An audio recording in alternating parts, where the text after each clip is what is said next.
Oi, gente, muito obrigado pela sua audiência, viu? E agora, nesse momento, eu preciso também agradecer ao nosso patrocinador, o WebMob, Olá Imobiliária de Locação. Imagine ter análise de todas as opções de seguro-fiança em menos de 1 minuto. São 8 opções para análise dos inquilinos, juntamente com o orçamento do seguro-incêndio. Fazemos tudo isso através da nossa plataforma, que é integrada com as seguradoras Porto Seguro, Tóquio Marine, Potencial e Tchu Seguros. Tudo isso já seria ótimo, não é? Mas a gente não para por aí não. O WebMob é também gestão e atendimento humano. Faça como centenas de imobiliárias. Fale com a gente e agende uma apresentação. O WebMob. Acesse www.webmob.com.br ou então liga para a gente agora, 31 98332 3971. E um bom programa para você. Bom papo!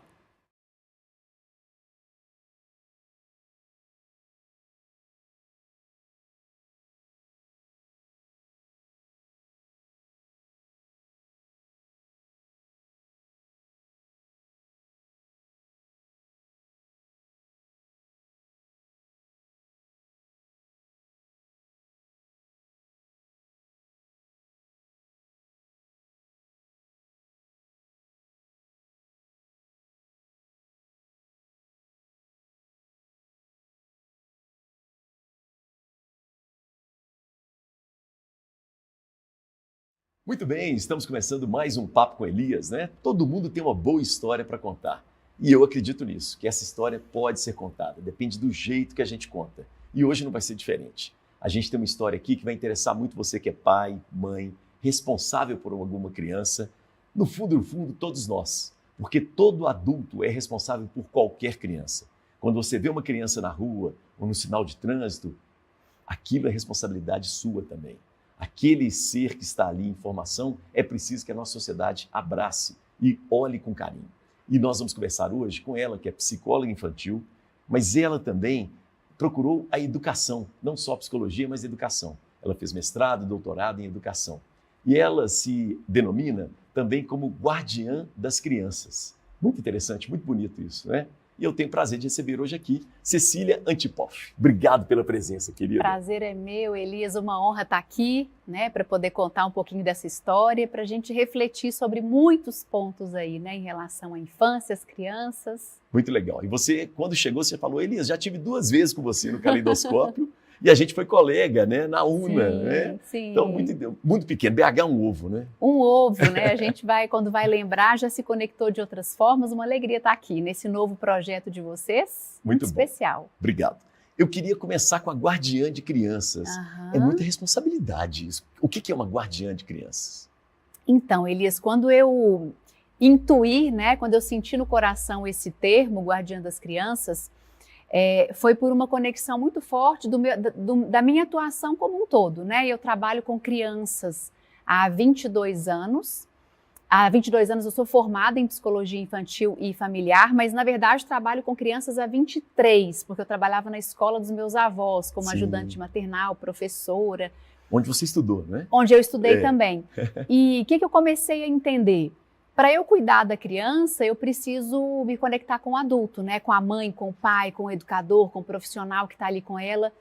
E eu entendi que as crianças estão muito negligenciadas, os direitos das crianças. Você falou um pouquinho comigo sobre, né, essa bandeira que você já levantou em muitos momentos. Eu vejo hoje, né, as crianças com os seus direitos esquecidos, né? Isso quando não são negligenciados, negados. Então, quando eu escolho, né, esse termo que brotou no coração e eu resolvi validar, falei, eu vou ter esse atrevimento. É bonito isso, Eu vou ter esse atrevimento, sabe? É para além da psicóloga que escuta a criança, mas é uma guardiã mesmo, ela tem direitos e a gente vai levantar bandeiras, a gente vai dar a cara a tapas. Hoje em dia eu tenho muitos haters, né, que falam, mas eu já entendi que eu não estou ali para agradar ninguém, para falar coisa, eu estou ali para cuidar daquela criança, né? E então tem muitas coisas que acontecem hoje nesse universo da infância que a gente precisa ficar muito atento. Então, o guardiã é isso, assim, é como se eu quisesse dizer, me posicionar como a criança está à frente da minha atuação aqui. Conte comigo. Deu Conte problema com a comigo. criança, vem para cá que eu, né? Isso. Muito A legal. gente está aqui para cuidar da sua criança, não é para passar paninhos quentes na escola, não é para Receitar remédio. não é para né? endossar ali, né, carimbos que estão acontecendo de laudos, é para a gente questionar, é para a gente olhar para a criança, para esse indivíduo, né, para além do sintoma do comportamento. Então, é um atrevimento, né, Elisa? Mas Não. eu me permiti. Ótimo, achei muito legal. Eu me permiti me incorporar esse lugar. Bom, vamos lá. Não tem como eu não começar, né, esse bate-papo com o seu sobrenome. Eu quero que você fale um pouco Antipov. De onde vem, qual que é a origem do Antipov? Antipov é um sobrenome russo, né? Minha bisavó, ela se chamava Helena Antipov, russa de nascimento, e essa história ela é muito legal, assim, já tem até tem um filme da história dela, tem um livro que meu avô escreveu, mas ela estava lá em Grodno, na Rússia, morava ela, o pai, a mãe e 2 irmãs, e o pai, né, meu tataravô, ele era general do czar russo. Sim, sim. E aí, na época da Revolução Russa, o que aconteceu? Né? O pai da minha bisavó, meu tataravô, ele foi para o fronte, foi para a batalha. Minha tataravó, com a minha bisavó e as irmãs, foram para a França, porque era um lugar mais neutro, né? Então foram para lá. E lá, em Paris, na Universidade de Sorbonne, a minha bisavó começou a se interessar pelos estudos voltados para criança. Não existia o curso de psicologia. A gente está falando aqui de 1901, 1902, início do século XX, né? Sim. Então, os estudos estavam pipocando, começando a acontecer. Então, por exemplo, ela esteve lá na Universidade de Sorbonne, nos laboratórios que Alfred Binet estavam investigando sobre inteligência, criando o primeiro teste de inteligência, que na verdade ele foi criado não no intuito de ser um teste de inteligência, mas o intuito era, vamos entender o que faz uma criança ser mais inteligente do que a outra? Por que uma criança aprende? Né? Por que uma aprende e a outra não? Será que é o tamanho dos... Então tinha várias hipóteses e eles testavam lá. Minha bisavó estava lá estudando nessa época. Então, foi nessa época, né, em que começaram a surgir as grandes teorias que hoje a gente tem o privilégio de ter. Então, vamos pensar psicanálise, né, a epistemologia genética de Jean Piaget. Minha bisavó, ela foi colega de Piaget. Não acredito. Tem uma foto dos dois numa montanha fazendo um piquenique, assim. Que barato. Ela, Piaget e o Claparède. Então, ela estava lá na Europa, né, na França, em Genebra, na Suíça, nesse movimento das grandes construções teóricas. E lá na Europa começou um movimento muito significativo na área da educação, que foi o movimento da Escola Nova. Que movimento que foi esse? Né? Foi um movimento pós-Primeira Guerra, que professores, educadores, intelectuais começaram a repensar a educação. Isso. Erramos, porque Isso, olha só. Coisa, onde chegamos, olha uma onde guerra chegamos. Mundial, né? E aí começou o movimento da Escola Nova, que eram intelectuais repensando o educar, que antes era um educar assim, autoritário, na base da palmatória, de ajoelhar no milho, punitivo. Então, não, vamos mudar esse viés. E aí começaram a surgir algumas escolas experimentais, alguns estudos pautados no desenvolvimento. A gente precisa entender como que a criança se desenvolve. Que legal. Porque se eu entendo como que ela se desenvolve, o ensino vai ser mais efetivo. E uma outra pegada genial desse movimento era se conectar com a escuta da criança, com o interesse. E eu ia te perguntar isso. Reza a lenda que o Piaget, ele observava os filhos dele. Isso mesmo? Ele andava com um bloquinho pendurado aqui no pescoço, amarrado numa cordinha, com um lapisinho, ele e a esposa.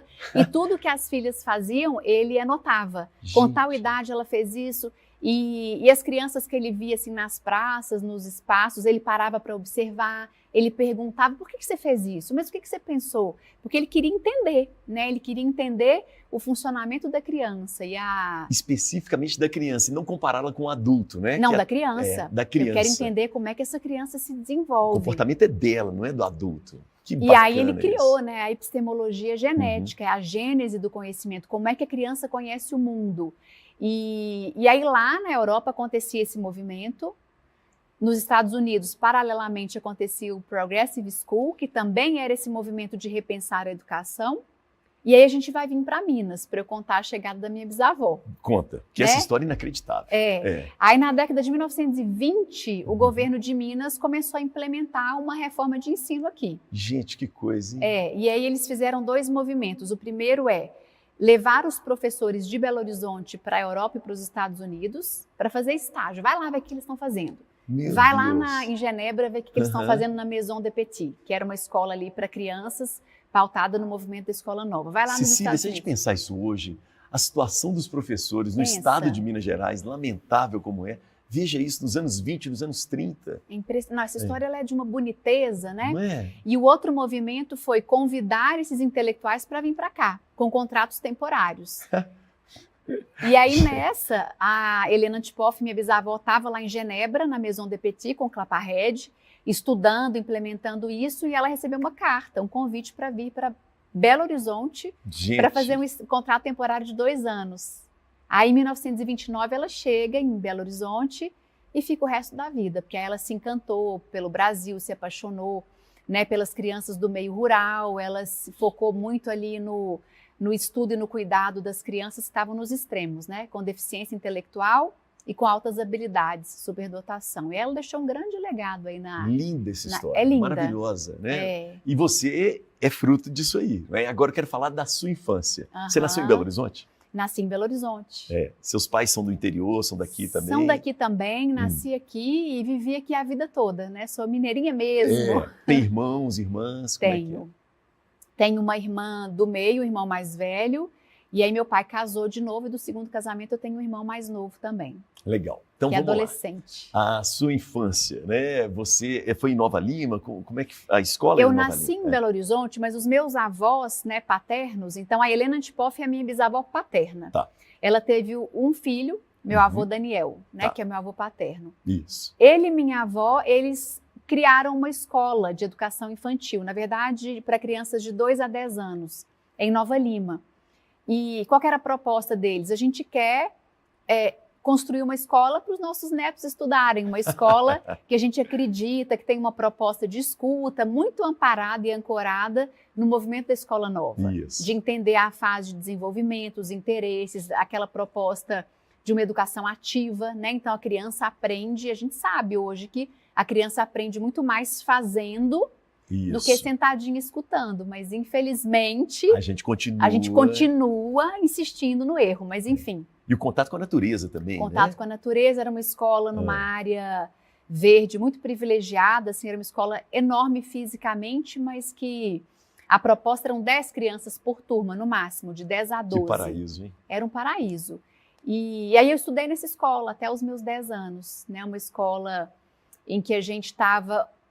o estar dentro de sala era tão importante quanto fora, então eu lembro de várias aulas dentro de sala, fora de sala, dentro de sala, fora de sala. A gente não tinha aquele desespero para chegar a hora do recreio, porque o cotidiano ele era muito dinâmico. A gente tinha cuidado, cada turma tinha sua horta, então a gente cuidava da horta. Que barato. Carnaval, tem uma história que você conta. Você fez a fantasia de carnaval, você mesmo? A escola tinha como proposta, Elias, a criança estar ali de uma forma muito ativa, né? Então não tinha nada na escola feito pelas mãos dos adultos. Hoje a gente chega numa escola de educação infantil, tem os murais, as paredes bonitinhas, enfeitadinhas, cheia de bordadinho, aquela letra bonita. Na Escola Edu, que era tudo feito à mão, mas à mão da criança. Os muros eram pintados por nós, as janelas das salas. E aí, as festas, né? Festa junina, a gente ficava uma semana, a gente pegava o barbante, enrolava na escola inteira, cortava a bandeirinha, colava, a gente que escolhia onde que ia ficar. Sensacional. Hein? E aí, o carnaval, a mesma coisa, não podia ir com fantasia comprada, né? E aí eu lembro dessa cena como se fosse hoje. Eu com 8 anos de idade, ali era a 2ª série, que hoje a gente chama de 3º ano, a professora com um caderninho em mãos falou: Cecília, você vai se fantasiar de quê? Aí eu olhei para a janela, assim, não tinha pensado nisso, vi uma nuvem bonita, falei, de nuvem. Aí ela anotou, e o que você vai precisar para fazer a sua fantasia? Aí eu fui pensando, papel crepom azul claro, azul escuro, algodão, barbante, cartolina, pensando também nos materiais da escola, né? E assim ela fez comigo e com meus 8 colegas. Isso é de uma boniteza, né, Elias? Porque eu fico pensando hoje, se uma criança fala com a professora, eu vou fantasiar de nuvem, a professora vai falar assim, de nuvem? Não existe né? fantasia. E aí no dia seguinte estávamos nós na sala de artes, era uma sala redonda, que todas as paredes eram de vidro, então a gente estava dentro de uma sala, mas você via o entorno, que era árvore, montanha. E o adulto, o professor, estava ali para mediar, de fato, uma construção. Então a professora estava ali para me ajudar a fazer com que aquela fantasia ficasse vestível, né? Porque aí ela grampeava, ela colava, Sim. me ajudava. E no dia do... Eu lembro, né? Tem umas memórias que elas são muito marcantes. No dia do desfile do carnaval, eu lembro que eu estava feliz demais, me sentindo assim, a nuvem. Nas nuvens, né? E eu tenho certeza que aos olhos dos adultos a fantasia estava longe de estar um primor, né? De estar bonita, perfeita. Mas olha a boniteza disso, né? Eu escolhi, a minha escolha foi validada, eu fui escutada, eu fiz. Fez, exatamente. Então, teve uma ajuda para fazer, mas foi respeitado o seu desejo, né? E aí eu cresci nesse contexto de escuta, de respeito, de validação, né? E assim como aconteceu comigo, aconteceu com todos os meus colegas. E a gente tinha uma postura muito do companheirismo, da construção junto e não de uma competitividade, né? A gente queria que desse certo para o outro, porque é aquela história, né, Elias? Um homem, quando está em paz, ele não quer guerra com ninguém. Não. E a criança, quando ela está sendo escutada, validada, quando ela se sente amada e vista, ela vai transbordar isso, né, na relação. Então, mas eu aí bebi dessa fonte. Você sai dessa escola, né?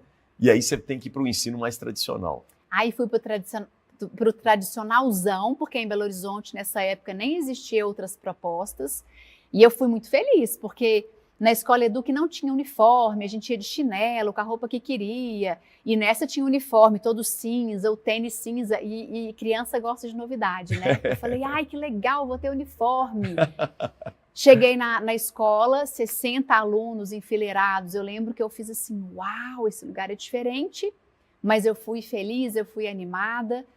Porque uma coisa eu aprendi com a escola Eduque, né? Essa escola dos meus avós.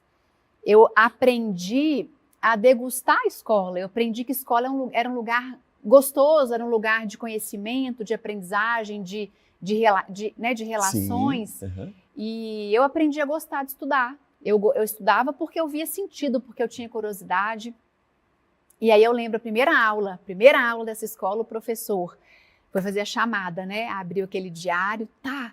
E aí eu sentei na primeira fileira, assim, porque eu adorava escola, eu queria saber tudo. Sim. Aí o professor... Sala, quantos alunos? 60 alunos naquela época. Nossa, de 10 alunos para 60. Para 60. Nossa.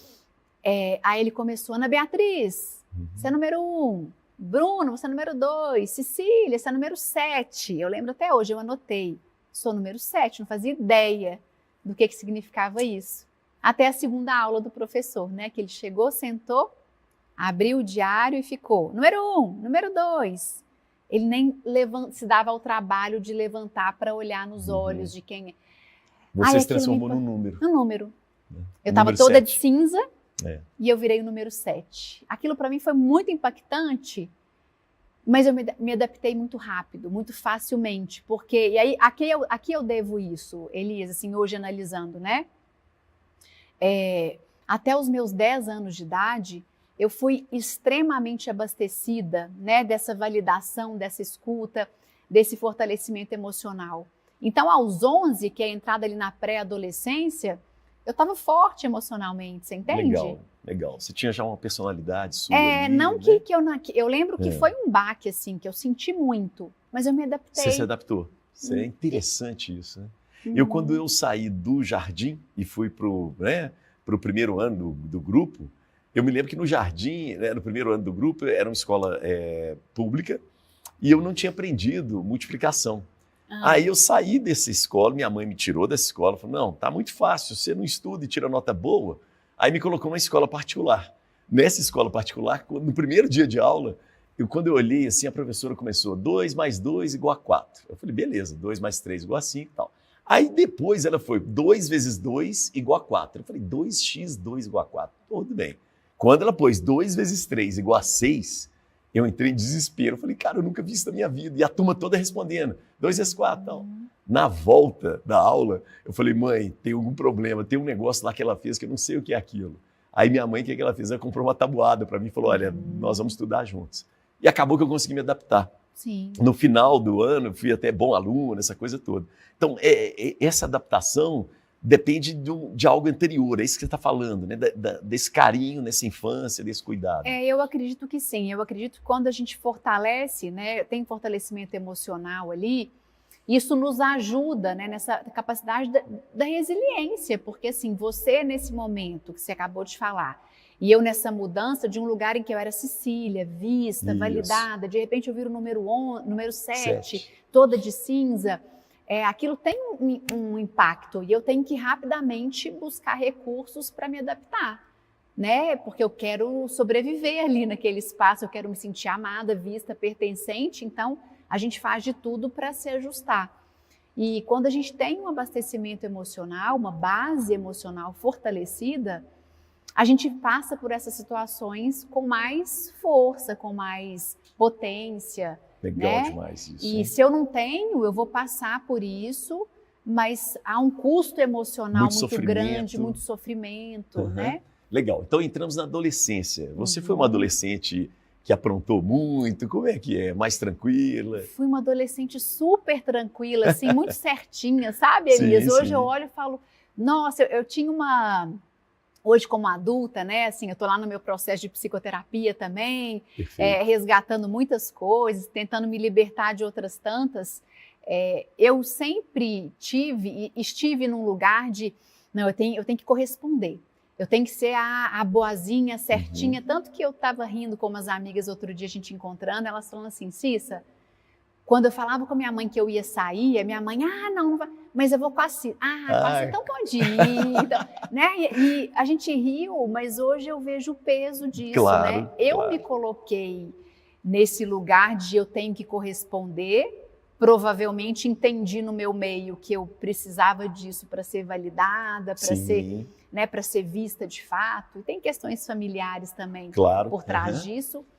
Mas eu fui muito certinha. E a sociedade também lia isso, né? Você vê que a outra mãe faz essa leitura e joga para cima de uma outra adolescente esse peso. Eu era a amiga super benquista, assim. Você vai com ela? Então pode, tá ótimo. Tá ótimo. Né? E hoje eu olho para isso, antes eu achava ótimo isso, hoje eu falo, olha, isso tem um peso. Claro, eu imagino.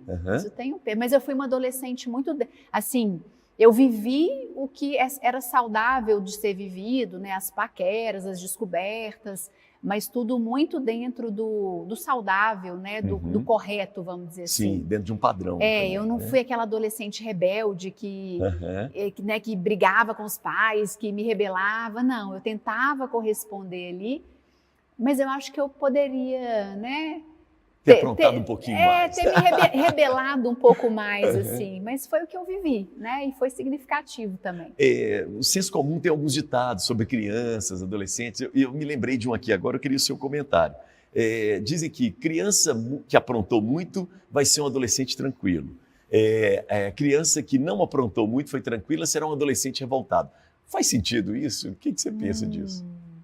Acho que vamos pensar aqui, né? A gente está pulando para a adolescência. A adolescência ela é uma fase de uma descoberta, de uma busca de identidade em 3 âmbitos primordiais, né? Identidade ideológica, identidade sexual, identidade profissional. Se a gente for olhar esse ancoramento. E na busca dessa identidade, muitas vezes o adolescente ele tem que se distanciar ali das referências, né, paterna, materna. Peraí, deixa eu tirar a sua lente, papai, a sua lente, mamãe, porque eu quero ver o mundo com as minhas. E aí pode ser que depois ela até fala, concordo, essa aqui concordo com a sua, papai. Então, como que eu vejo? Eu não vejo essa relação tão linear, né? Mas o adolescente que ele se rebela muito, de uma forma muito intensa, normalmente, né, foi aquela criança muito calada, muito podada, né, muito cerceada, que aí na adolescência é aquela fase em que ele tem a possibilidade do resgate, é agora ou nunca. Então, se eu não pude me expressar ali, agora eu vou ter que fazer esse esforço para me buscar. Isso. Acho que é mais esse movimento que eu vejo, assim. Legal. Vamos falar um pouco agora, já que estamos falando de adolescente e criança, né? Divertidamente, o filme Divertidamente. O que você acha dele? Eu vi um só, Elias. Isso, que é uma infância, né? A criança. Eu acho o filme sensacional, né? Que ele traz à tona, assim, as emoções, que as emoções, na verdade, elas não temos controle sobre elas, somos tomados pelas emoções. Agora, o que a gente pode fazer é, como é que eu vou me conduzir diante dessa emoção? E ali na infância, né, a criança que é tomada por emoções, ela vai se comportar muito pautada no que ela está sentindo, na raiva, né, na tristeza, no medo. E aí o meu trabalho hoje, até fazendo um ancoramento Sim. com o meu trabalho assim, né, Elias, como psicóloga infantil, é ajudar a mãe e o pai e esse adulto a olharem para o comportamento da criança e fazerem esse mapeamento. Mas peraí, o seu filho ele teve esse comportamento, não é porque ele é teimoso, não é porque ele é birrento ou sem educação. Ele estava com raiva. E a criança, quando sente raiva, ela vai te contar isso, mas não com a elaboração. Papai, eu estou com muita raiva porque você trabalhou o dia inteiro, chegou e ficou só no seu celular. Ela nem tem isso para entregar, mas ela vai te entregar. Ela vai jogar uma coisa no chão, você vai chamar ela para fazer alguma coisa, ela vai fazer o oposto, porque ela está tomada por aquela emoção, né? E eu acho que esse filme, ele é um presente, né, para que todo mundo passe a olhar, nem que seja de uma forma lúdica ali no filme, mas olhar para emoções. Muito Olha, legal isso. Eu me reconheço nisso. Isso. Olha, eu tenho amigas adultas que falaram assim, você tem que assistir o 2. Eu sou ansiedade. Ela me representa. Porque entram outras emoções, entram né? outras lá. Mas a infância é muito bonito isso, né? É lindo. Porque a criança, ela realmente solta as emoções dela. Solta as emoções, tem os amigos imaginários ali que eles ajudam nesse ancoramento. Acho que é um filme belíssimo. Assim, a alegria e o medo acabam dando as mãos, de vez em quando. Um compreende que precisa do outro, né? É importante, né? Muito legal, boa. Deixa eu aproveitar aqui, eu queria entrar agora no momento em que você escolhe fazer psicologia.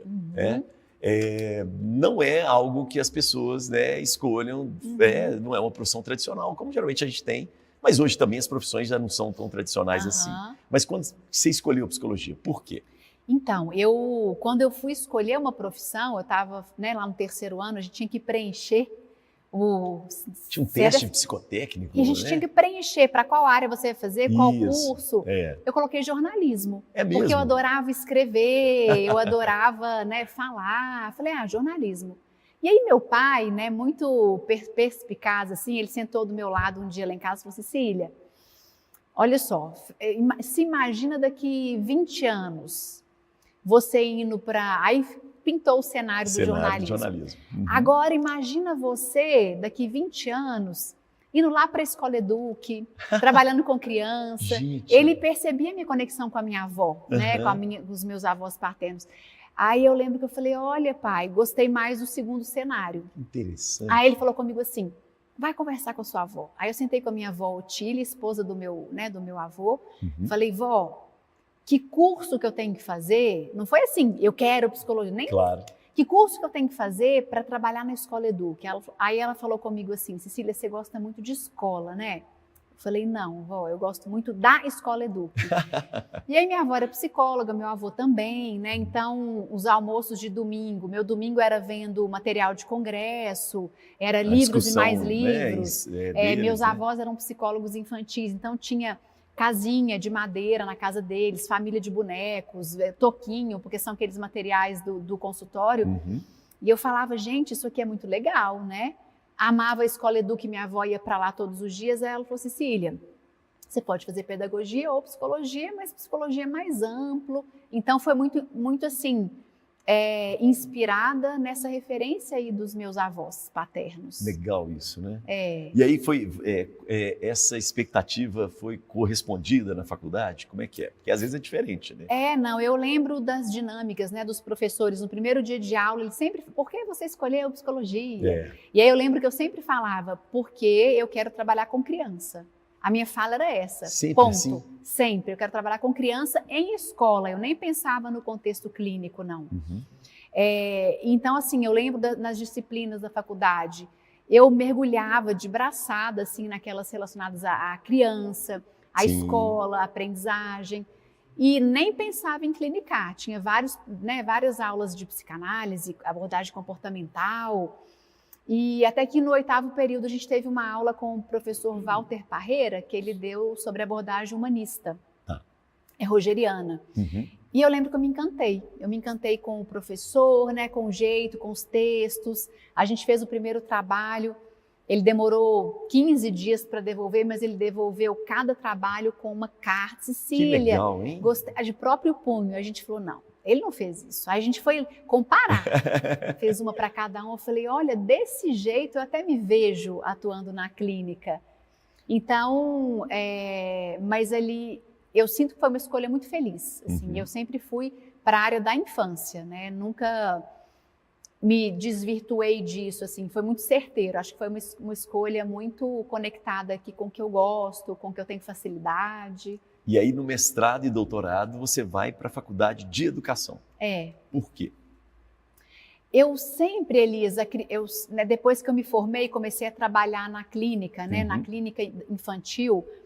E o trabalho com criança, no contexto clínico, ele não é desvinculado da escola, né? Eu transitei muito em escolas, estive muito em escolas, conversei muito, né, com os educadores. E a minha base sempre na educação, minha base familiar, a minha formação, eu acredito muito nessa conexão entre psicologia e educação. Acho que são áreas que se convergem, que acrescentam muito uma para a outra, né?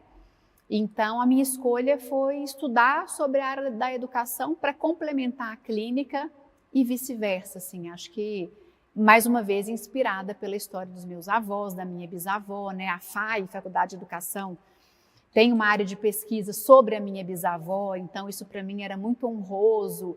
E aí eu queria entender um pouco mais desse universo, então tá ancorado nisso aí também. Né? Legal. Eu queria só voltar um pouco na sua bisavó, porque ela veio para o Brasil, mas ela tem um trabalho interessante da educação com crianças com deficiência. Sim. Como é que foi isso na história dela? Instituto Pestalozzi, não é? Sim. Ela teve à frente no Instituto Pestalozzi, foi ela quem criou a primeira APAI, né, as APAIs aqui de Minas, depois as APAIs do Rio de Janeiro. Ela se sensibilizou muito com essas crianças, Elias, porque na época que ela chegou aqui, eram essas pessoas com deficiência intelectual, que antes eram chamadas de retardadas, sim, né? Sim. E ela foi uma das que questionou esse termo. Ela falava, esse é um termo pejorativo, né? Que acaba que distancia, a gente tem que parar de chamar essas pessoas de retardadas, e aí ela propôs um outro termo, que na época ele foi muito bem aceito. Ela começou a chamar de crianças excepcionais. Olha só. Hein? Hoje a gente, né, já busca outras nomenclaturas, mas na época mas ela foi atrevida também, né? Sim. Assim como você com a guardiã de crianças, né? Eu não chego nem aos pés do atrevimento dela, mas ela falou, são excepcionais. Olha excepcionais, vamos parar de falar que são retardados. E essas pessoas, essas crianças, elas eram escondidas. Perfeito. Ninguém sabia da existência, as pessoas tinham vergonha. E ela ela entendeu que eram crianças que precisavam de educação, que precisavam de cuidados, e que elas tinham, sim, muito para entregar. Então, ela criou lá a fundação, que hoje é a Fundação Helena Antipoff, lá em Ibirité, a Sociedade Pestalozzi, né, que essas crianças iam para aprender ofícios, cuidar de horta, cerâmica ali, né, culinária. Então, ela queria que elas a proposta era, vamos ensinar habilidades para essas pessoas, né, para essas crianças, e foi algo muito à frente, né, ali do que se fazia. E ela se encantou também por essas pessoas no meio rural. Era uma época em que o êxodo rural era muito intenso, as pessoas vinham do campo para a cidade. E muitas não conseguiam, não conseguiam aquela vida tão sonhada, né? E aí o que ela falava? Precisamos cuidar do campo. A gente precisa criar estrutura para que as pessoas do campo fiquem no campo, olha só. Né? E construam algo nesse contexto. Então, por isso ela foi para Ibirité, na época que não tinha nada, né?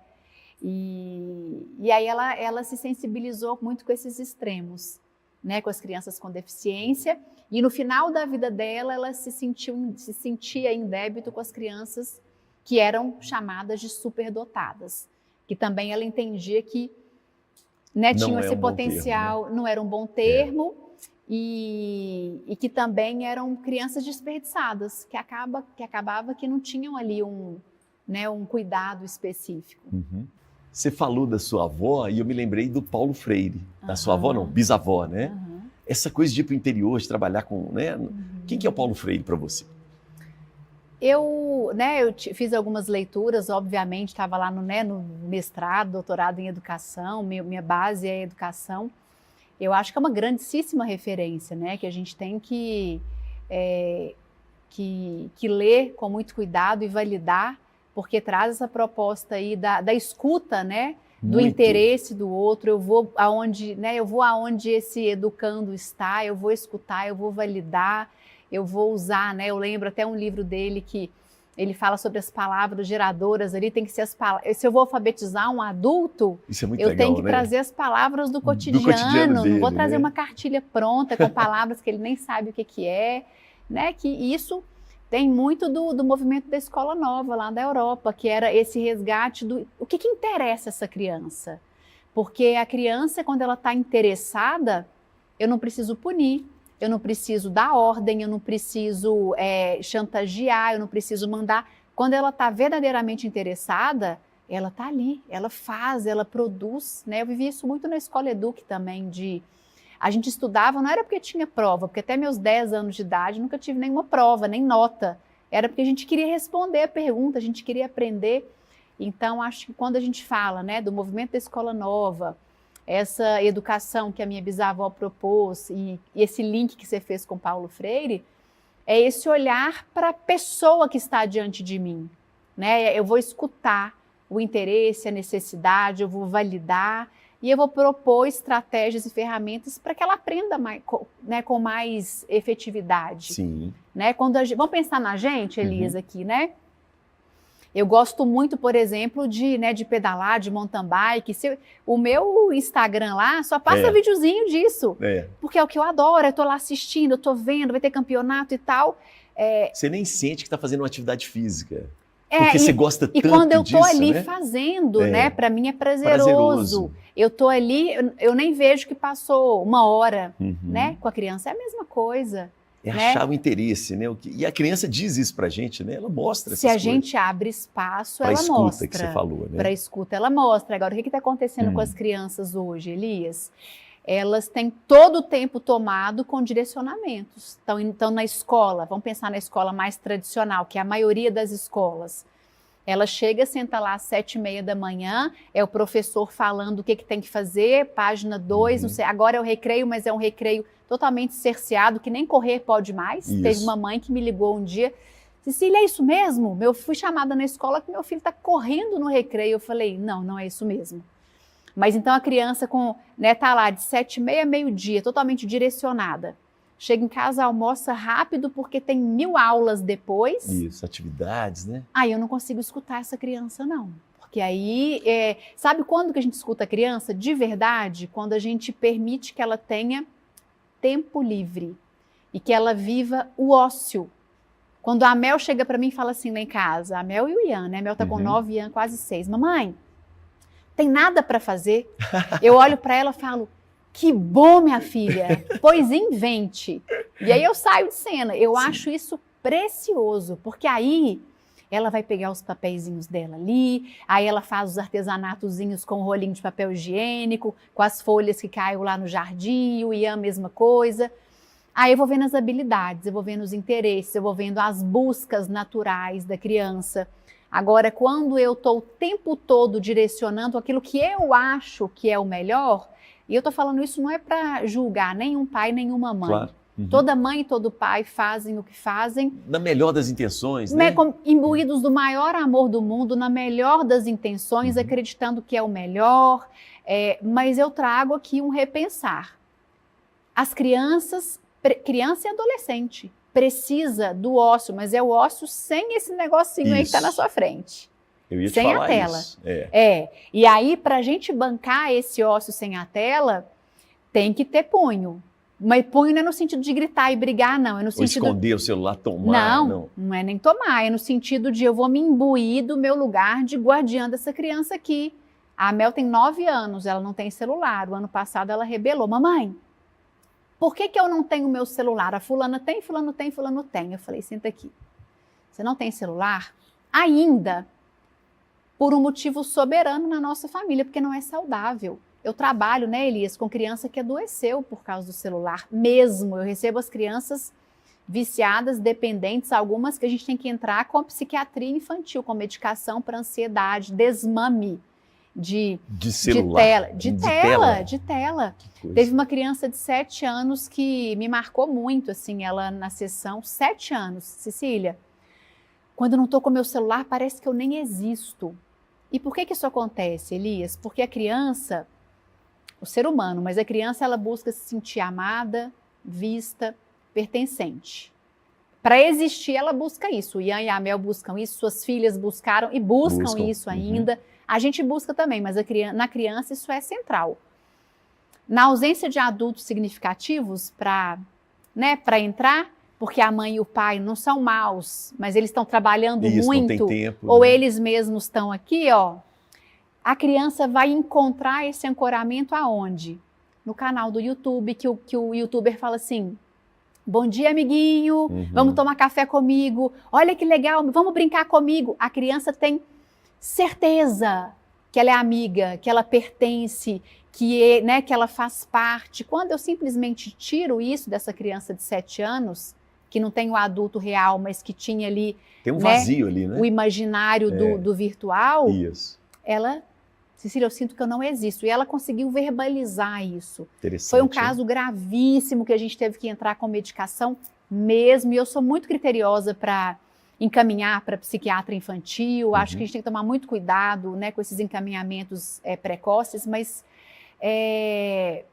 o ócio, só para fechar, é um ócio sem isso aqui. E o que eu vou fazer com meu filho? Filho, vai inventar. O celular, você vai brincar tal hora... O tablet é tal hora, a gente vai junto alinhar. Igual tinha televisão, né? A Exatamente. televisão tinha horário para programas infantis, né? E a gente precisa aprender, né? Os pais e mães de hoje precisam aprender esse posicionamento. Ah, mas o meu filho vai chorar, vai gritar, vai jogar coisa no chão. Nomeia e valida. Filho, eu entendi. Um dia eu desliguei a televisão. Lá em casa, a tela que os meus filhos têm acesso é a TV. Por enquanto. Daqui a pouco eu não vou fugir do celular, não vou conseguir. Claro. É a TV. Ian, mamãe vai desligar porque acabou o tempo. Eu desligo ou você desliga? Não, Isso. mamãe, não, mamãe, não, mamãe. Mais 5 minutos. Aí eu olhei lá, o episódio terminou. Tuf, desliguei. Gritou, esperneou. O que eu vou fazer? Ian, eu entendi, cara. Você tá com raiva. Isso. Você queria ver porque é muito gostoso ver. Eu também fico com raiva quando eu quero ver uma coisa e não posso. Eu te entendo. Você pode chorar.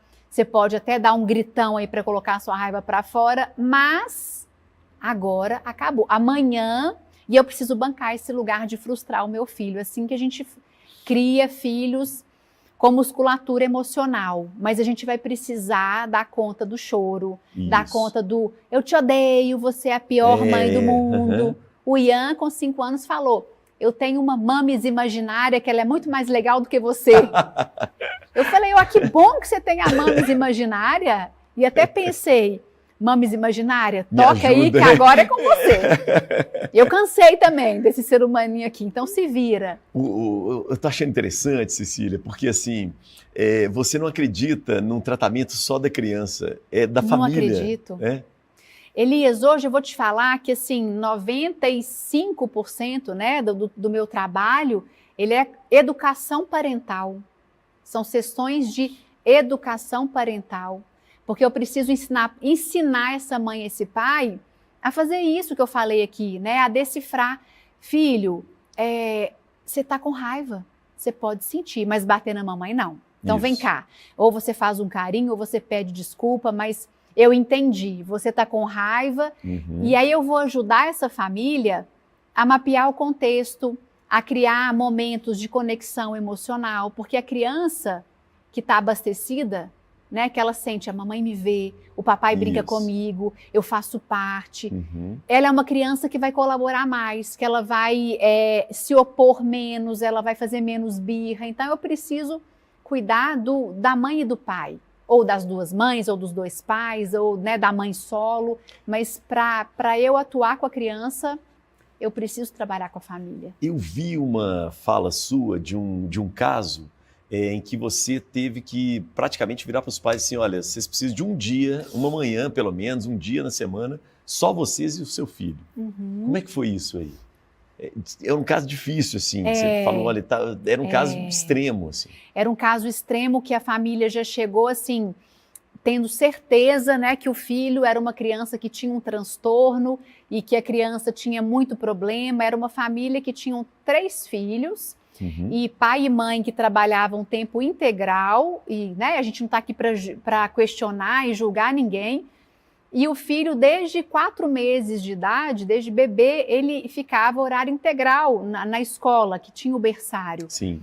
Chegava em casa e tinha que dividir o tempo ali, né? Com o pouco tempo com a mãe e com o pai. Vamos pensar, mãe e pai, seres humanos, esgotados de cansaço, com 3 filhos, sedentos da mamãe e do papai, já pensando no dia seguinte, não tinham família em Belo Horizonte, não tinham rede de apoio alguma, não confiavam em contratar uma babá, alguém para ficar em casa. E quando eu fui escutar a família, escutar a criança, eu tive algumas sessões com a criança, eu vi que era uma criança, Elias, que buscava Cecília. Aí ele buscava o meu olhar, e aí ele buscava, né, ele via se eu estava olhando e brincando mesmo. Eu falei, gente, essa criança está numa carência afetiva, numa busca por conexão.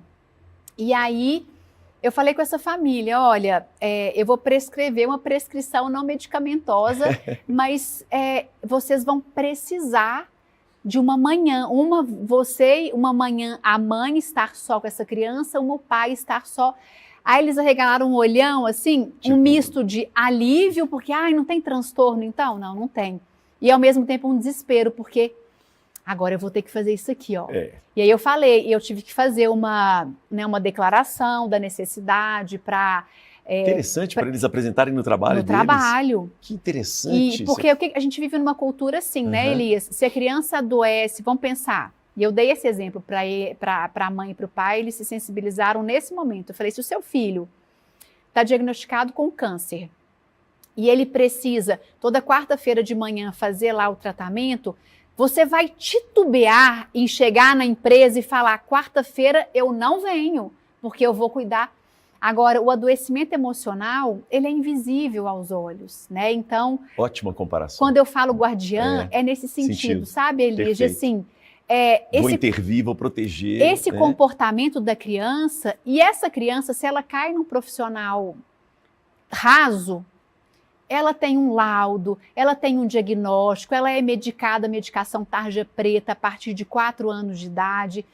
Depois de 2 meses fazendo isso, a mãe me ligou, Cecília, meu filho é outra criança. Então, assim, é essa escuta, né, que eu acho que a gente precisa ter. Super Nani. Ixi, já está na hora de apertar aqui, não? Não, ainda não. Vamos lá. Super Nani fez muito sucesso na TV aberta, que era uma, né, digamos assim, eu não sei o que eu vou chamar, eu não consigo chamá-la de nada, que vinha nas casas das pessoas e solucionava as birras e os choros das crianças. É uma abordagem, Elias, superficial, que o foco é o comportamento, né? Então, vamos lá, a criança está desrespeitosa com o pai e com a mãe, a Super Nani, ela olha para esse comportamento e o foco era, vamos eliminar esse comportamento. Como? Eu vou punir, eu vou deixar de castigo, eu vou tirar uma coisa que ela gosta. Eu, né, tenho 22 anos de atuação, né, atuação mesmo com crianças, e antes, né, anterior a 22 anos, mais 5 de faculdade, então 27 anos estudando criança, né, e buscando muito, eu desacredito em qualquer atuação que a gente olha para o comportamento e atua só no comportamento. O comportamento eu preciso intervir? Claro que sim, né? Se uma criança está roendo a unha, se ela está se machucando, se ela está se mutilando, eu preciso intervenção imediata no comportamento, mas se eu fico só nisso, eu não vou aonde está a preciosidade, onde está a fonte. Eu gosto da metáfora do iceberg, né? A gente vê aqui, ó, a pontinha, mas para ele aparecer tem toda uma estrutura. Então eu preciso trabalhar a família. Como é que essa mãe e esse pai estão? Às vezes é uma mãe e um pai que, né, que estão ali numa relação violenta, de comunicação violenta um com o outro, de rispidez, às vezes é uma criança desassistida emocionalmente, aí ela vai comunicar pelo comportamento. A criança, ela não consegue, o cérebro dela não está maduro para que ela entregue a emoção dela elaborada. Mamãe, eu tô com raiva porque você só fica com esse neném no colo aí, dando o meu mamar, que era, o mamar era meu, agora tá com esse neném aí. Como que ela vai entregar? Né, com as ferramentas que ela tem do ponto de vista, né, do cérebro primitivo ali, que é o que ela tem para entregar. Ela vai bater, ela vai jogar tudo no chão. E aí Super Nani faz o quê com isso, né, com essa escuta, com esse contexto? Nem olha.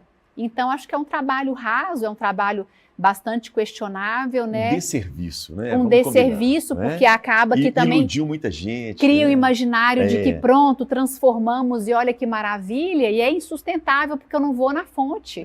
Né? Eu me lembro de 2 colegas minhas publicitárias que na mesma época lançaram um movimento, sabe? Chamado Butter. E elas falavam assim, quem sabe do meu filho sou eu, não é a Super Nani. Então, porque vem também uma coisa da culpa aí, não é? Fala, nossa, a outra consegue controlar e eu não consigo. Vem a comparação, vem o julgamento externo, né? Mãe e pai, especialmente de primeira viagem ali, né? Quando a gente está com o nosso bebê, nossa criança pequena, a gente é massacrado, né, Elise? Nossa, é cobrado o tempo inteiro. Cobrado e a gente é totalmente o tempo perdido, inteiro, né? E comparado, se o seu filho chora, se ele não come tudo, se ele não dorme, é o tempo todo a gente sendo massacrado. Então, eu gosto muito de falar que a mãe, né? Eu falo muito com a mãe. Você não tem que nada, não tem que amamentar em livre demanda, não tem que amamentar de 3 em 3 horas, não tem que... né? Porque a gente escuta muitos tem que, mas a gente tem que o quê? Estudar, buscar informações e validar internamente. O termômetro é interno.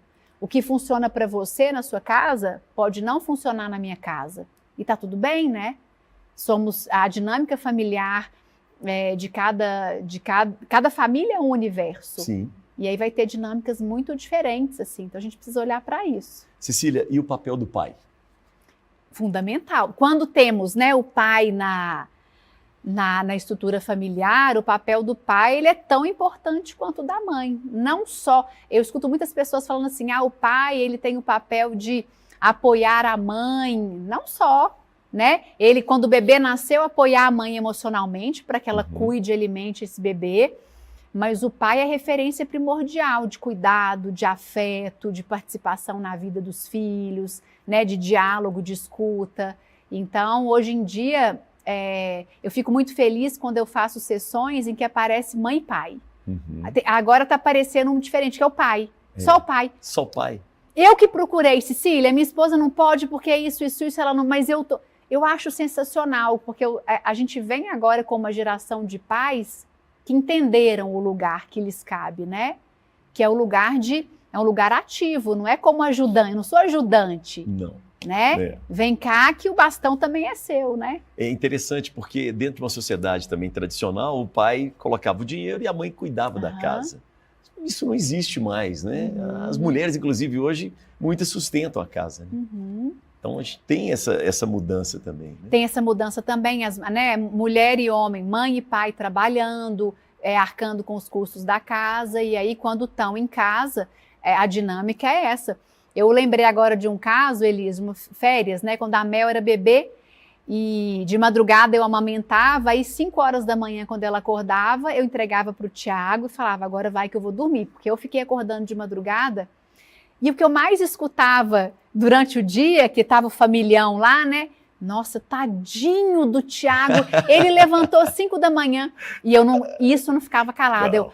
E tadinha, e a mãe que acordou 2 da manhã, 3h30, 4, a mãe não faz mais do que obrigação. Então, ainda tem esse lugar de o pai que faz o papel que lhe cabe é o heróizão, né? Isso. E a mãe, nossa, olha, e deviam me olhar torto, porque era a família dele. Não, porque coitado, não deixa o marido dormir, né? Porque tem esse ancoramento machista mesmo. A gente ainda vive esse mundo. Deixa eu te fazer uma pergunta aqui de algo que foi muito utilizado durante um tempo e hoje nem tanto. Constelação familiar. Como é que você vê a constelação? Então, eu tenho, do ponto de vista teórico, né, Elise, assim, eu tenho pouco conhecimento, mas eu acredito, né, tem muitas contribuições ali que o Bert Hellinger traz em relação ao sistema familiar, né, agora, o que eu acho que a gente tem que tomar muito cuidado, Isso. que de repente,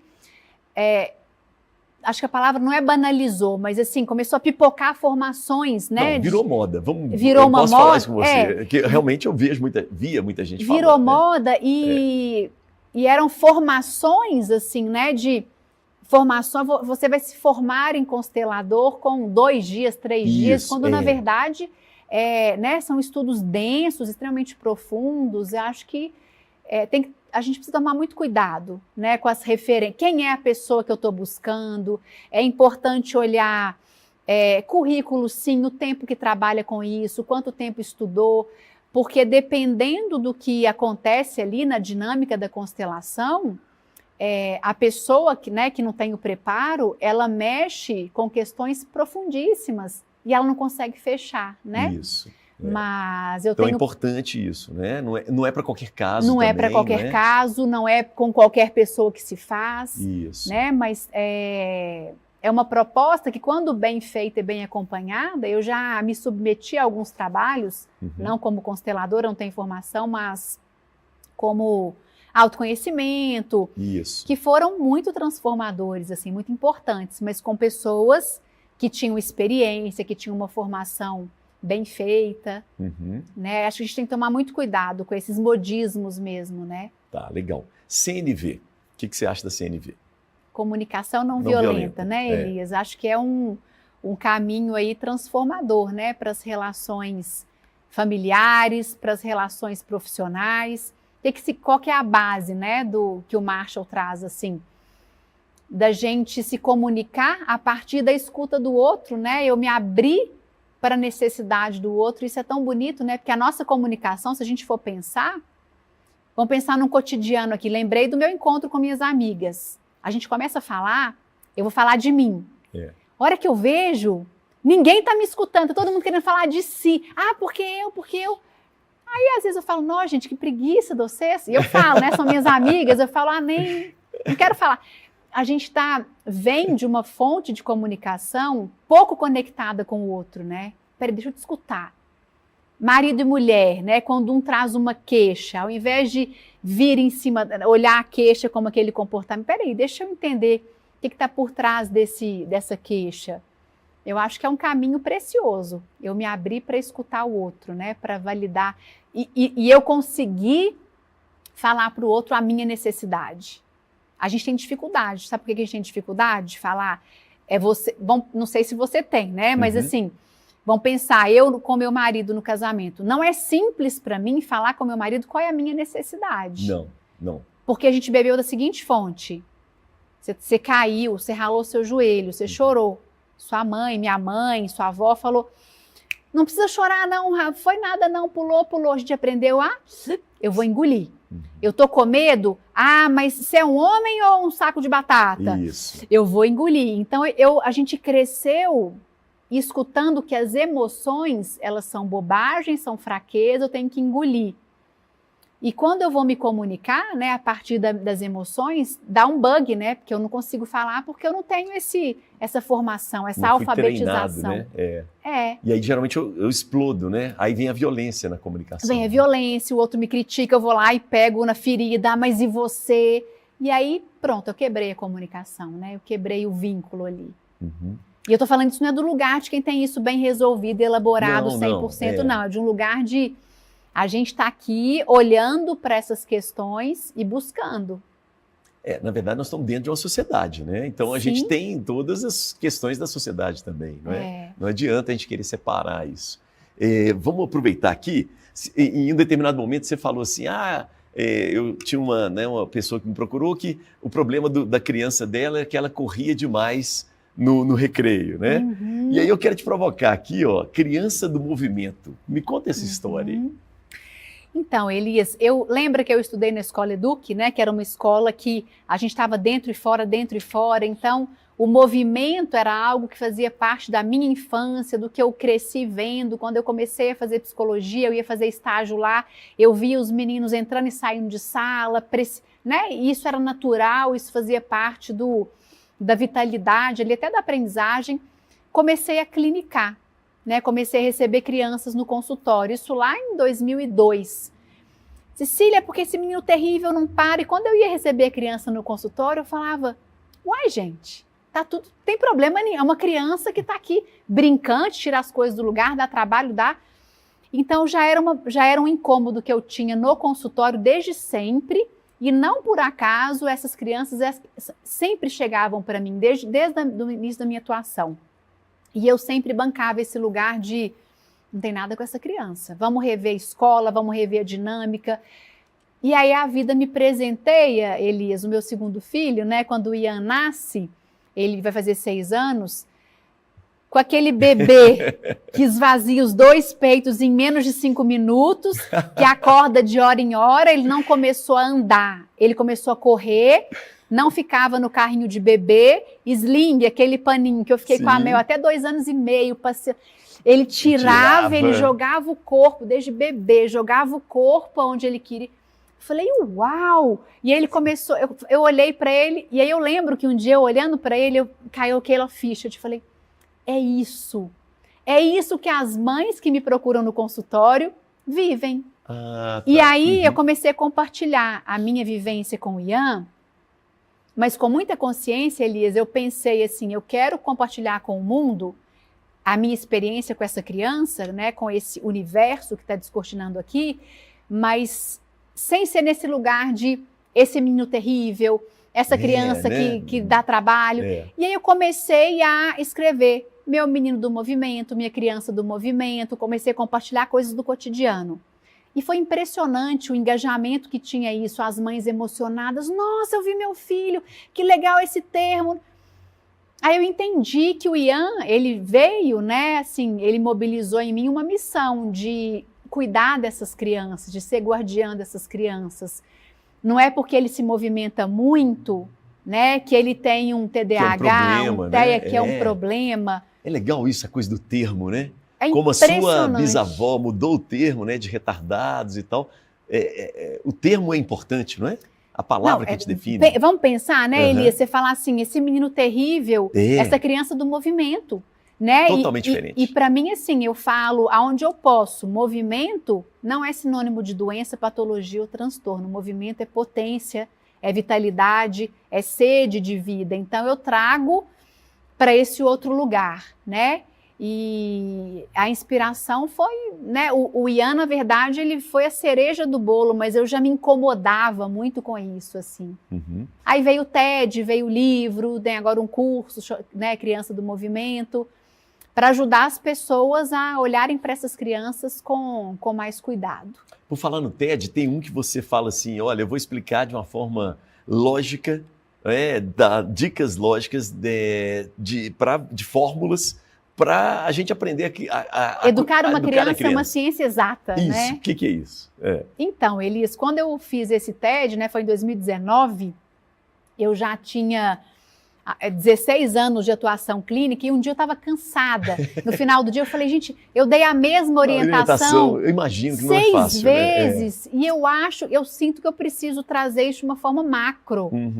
E aí abri uma inscrição para um TED lá em Varginha, eu falei, eu vou participar desse processo seletivo. Isso. E aí eu pensei nesse nome e eu criei fórmulas matemáticas, né, para dizer o que eu estava sempre repetindo, né? Então, por exemplo, vou trazer uma.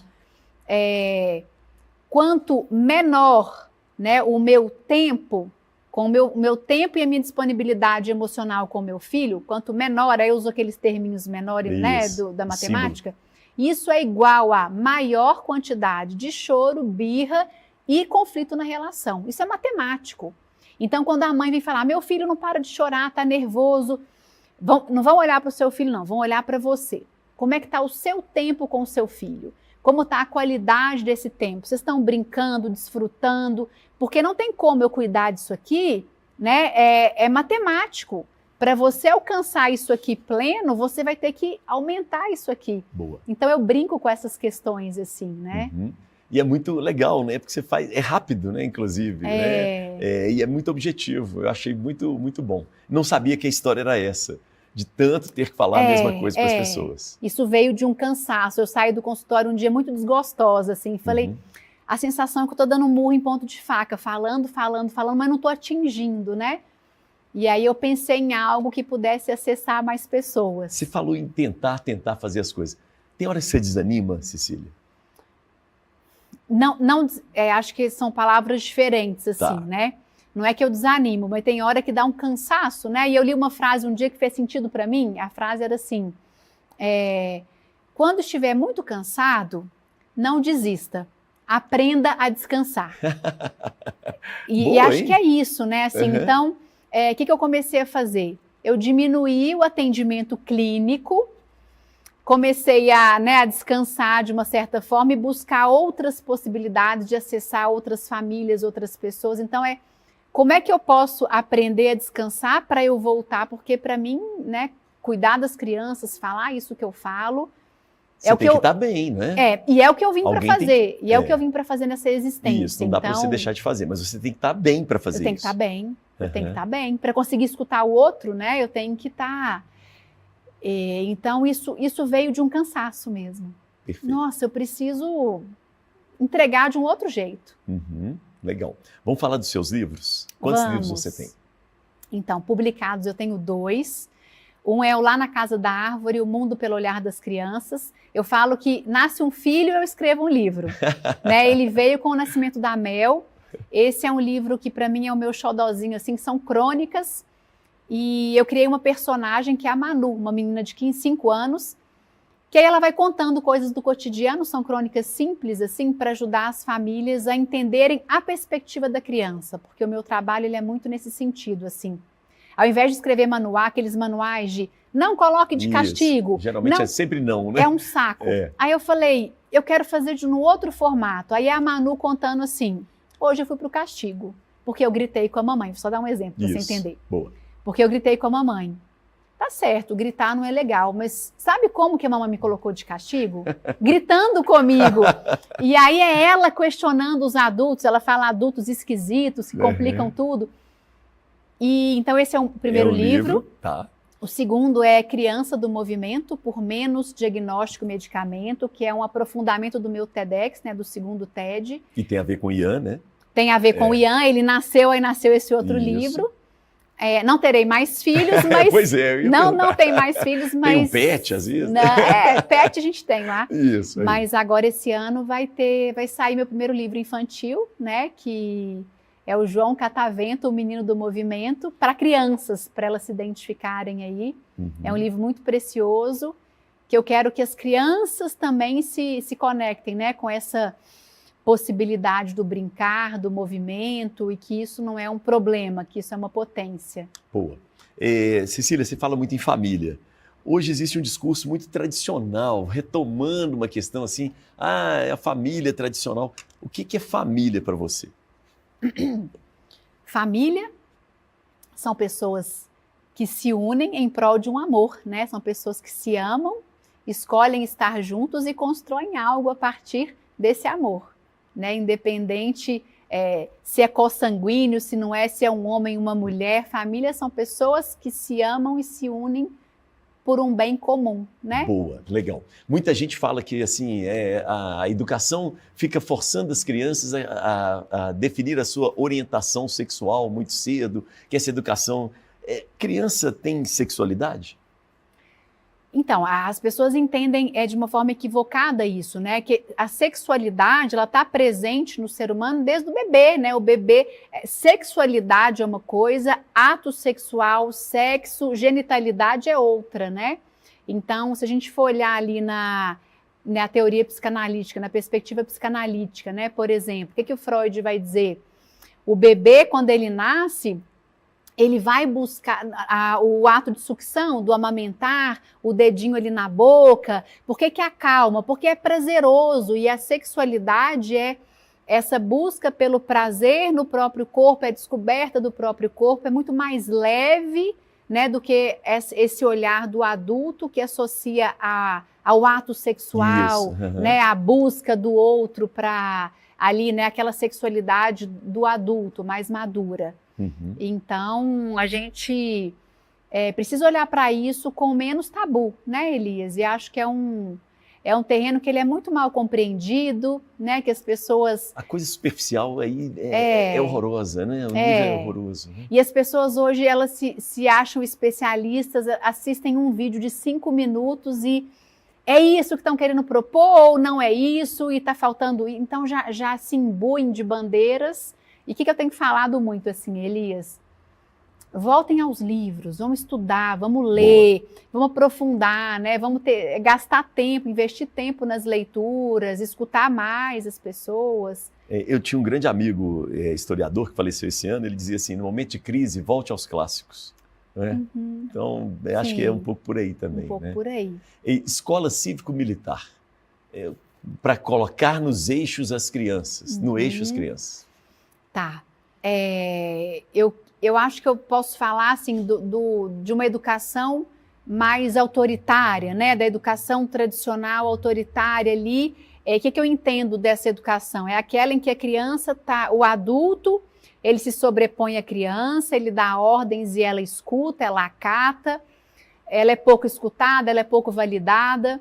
Se a gente for olhar para essa educação e para a educação que eu bebi como fonte, que veio lá do movimento da Escola Nova, que eu vivenciei e que eu atuo, qual que é a minha percepção, o meu entendimento?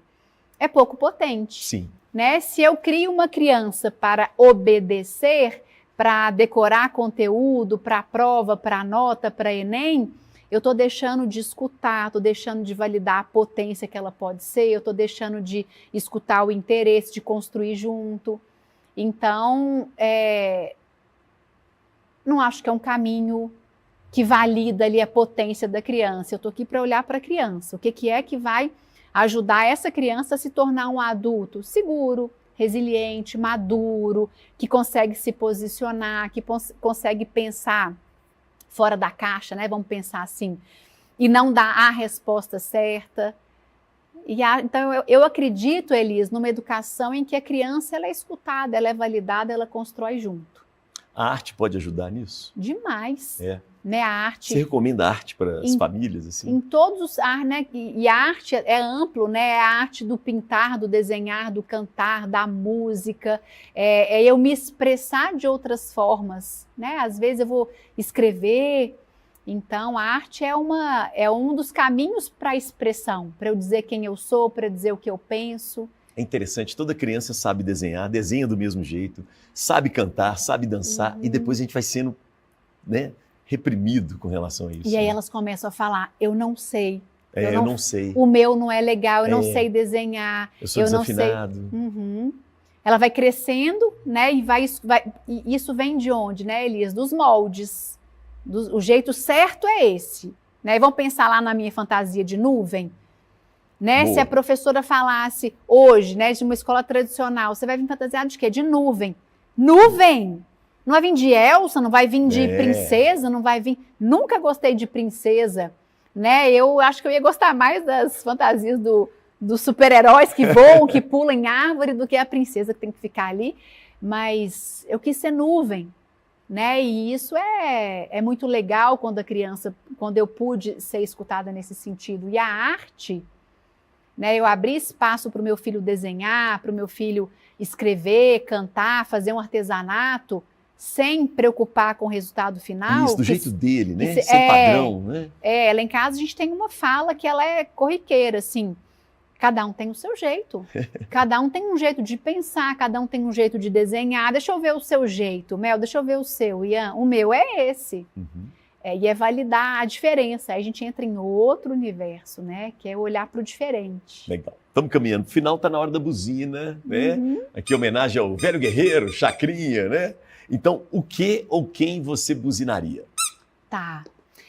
A minha buzina vai para os profissionais da infância de hoje, seja na área da educação, seja na área da saúde, que estão endossando aí uma engrenagem de patologização da infância, Né? Eu falo, Elias, que está muito difícil ser criança hoje, porque a criança não pode brincar de uma forma mais intensa, ela não pode perguntar demais, que hiperativo tem TDAH, e educadores estão endossando isso de forma rasa, neuropediatras, pediatras, né, psiquiatras infantis, psicólogos também, batem o olho e já fecham diagnósticos.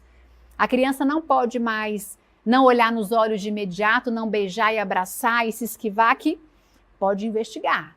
Está no TEA aí, transtorno do espectro, está no espectro do... A criança não pode mais fazer birra, chorar, contrariar, que agora é o TOD, transtorno positivo desafiador. Então, a minha buzina, ela vai com tudo para esses profissionais da infância que sabem tudo sobre transtorno, tudo entre aspas, os comportamentos rasos, Isso. mas esqueceram de estudar desenvolvimento infantil, o que é esperado para cada fase de desenvolvimento, como que uma criança se comunica, ela vai se comunicar chorando, gritando, batendo, isso é natural, é esperado.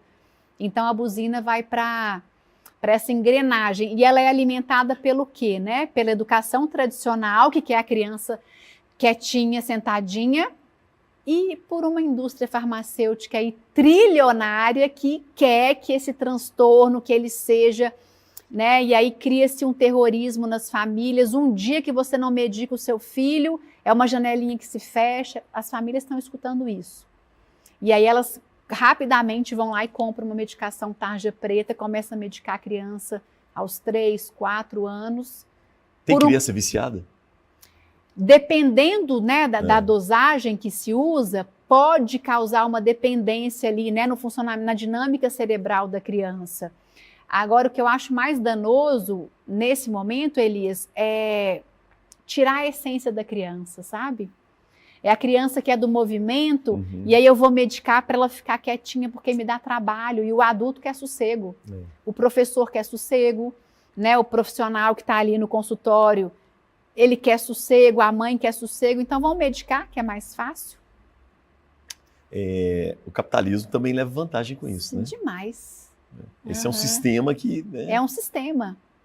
E a gente, né, falar sobre isso, questionar, né, a forma como vem sendo utilizado, é um atrevimento também. Não por acaso tenho muitos haters hoje, né, Elias? Demais. Principalmente quando eu falo sobre isso, assim, né?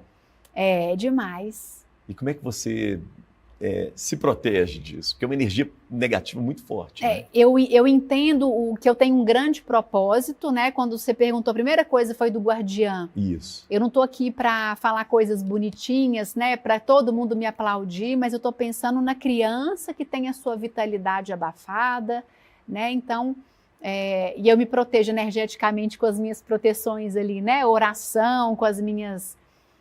muita natureza, né? Muita meditação. Mas, para além disso, Elisa, eu acho que é o propósito. Eu estou aqui se uma mãe, ela repensa a medicação depois que ela escutou um vídeo, ou se ela vai buscar um outro profissional para validar aquilo ali, eu já penso que, né, que os 20 xingamentos que vieram, eles vão para o ralo, entendeu? Já valeu a pena, né? Já valeu a pena. Legal demais. E também não leio tudo mais, não. Boa. Não leio. Cecília, a gente está vivendo uma inversão, né, da nossa sociedade em que nós vamos ter daqui a pouco mais pessoas idosas do que crianças na nossa sociedade. E aí eu queria te perguntar, porque você está trabalhando com a criança que vai se tornar um idoso. A nossa sociedade, ela está preparada para esse idoso que muitas vezes tem uma criança ferida nele, né, de muitos anos? Vou falar disso, Elis, fazendo um link com um comentário que chegou para mim ontem. Uma mãe escreveu assim para mim: Cecília, a escola mandou um bloquinho de dever de casa para o meu filho fazer nas férias. O que você acha disso? E aí eu escrevi que eu acho o fim dos tempos, né? Férias é férias, a gente tem que descansar. E a professora, a escola que manda o bloquinho do dever de casa, né? É aí um reflexo da nossa sociedade acelerada, com foco na hiperprodutividade, na produção. E vamos pensar no idoso? O idoso é aquela pessoa que desacelerou, né? Até descartada, o né? movimento Isso, dele é lento, o pensar é Sabe, lento, ele está num movimento, não é de desabrochamento, mas é o contrário. que ele não produz, que, né? Então, a minha resposta é, a gente não está preparado. Temos muito trabalho pela frente, né? Inclusive, se valoriza muito o idoso que não parece idoso, né? Que não a gente elogia a pessoa, né? Que não parece idoso, que está produzindo. Nossa, você não parece ter a idade que você tem, né? Então, isso de uma falta de respeito, né? Temos muito trabalho pela frente, né, Elias? Então nos ajude, tá bom? Cecília, muito obrigado, viu? Parabéns pelo trabalho, tá? Eu que agradeço, Elias, pela oportunidade. E a gente segue juntos de outras formas por aí. Mas obrigada mesmo, foi um prazer. Redes sociais, onde é que você está? Estou no Instagram, estou no YouTube, estou no TikTok. Como as pessoas estão lá, né? A gente tem que estar lá. Não faço dancinhas, mas estou lá no TikTok também. Cecília Antipoff, não é? Cecília Antipoff. Isso, Antipoff, 2 Fs no final. Com 2 Fs no final. Tá bom. Bacana. Obrigado, viu? Mais uma vez. Obrigada a você, Elias. Valeu. Bom, chegamos ao final, né, gente, do nosso programa. Não vou nem comentar muita coisa. É para você refletir. Beijo para quem é de beijo, abraço para quem é de abraço. E eu sobrei.